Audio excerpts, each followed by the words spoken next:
Nepotism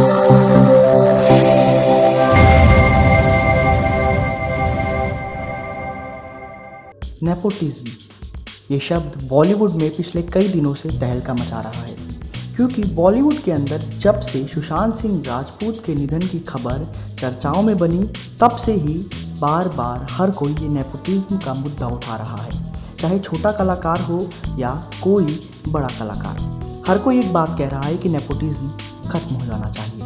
लेकिन इन सब चीज़ों के बीच में असली कलाकारों को शायद लोग धीरे धीरे करके भूलने लगे हैं। असली कलाकारों में से एक नाम सामने आ रहा है, रानू मंडल का। रानू मंडल के बारे में यूँ तो हमने काफ़ी चीज़ें आपको बताई थी और उनका फर्श से अर्श तक का सफ़र भी हमने आपको दिखाया, लेकिन अचानक ऐसा क्या हुआ कि उन्हें यूँ गायब होना पड़ा। चलिए इसके बारे में आपको बताते हैं।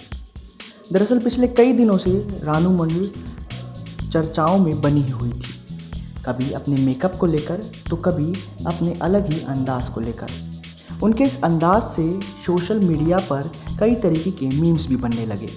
कभी लोग कहते कि ये घमंडी हो गई हैं, तो कभी कोई कहता कि ये अपना मानसिक संतुलन खो बैठी हैं। हालांकि बात एकदम साफ थी कि धीरे धीरे करके वो वापस ठीक होना चाह रही थी। अचानक से इन सब चीज़ों से उभरना उनके लिए शायद थोड़ा कठिन था, लेकिन उन्होंने संघर्ष अपना छोड़ा नहीं। उन्होंने काम किया, मेहनत की।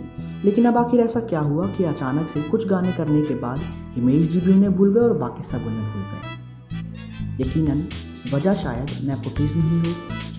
अब देखना ये है कि क्या ये सच में नेपोटिज्म की वजह से हुआ है या ये बात कुछ और ही है।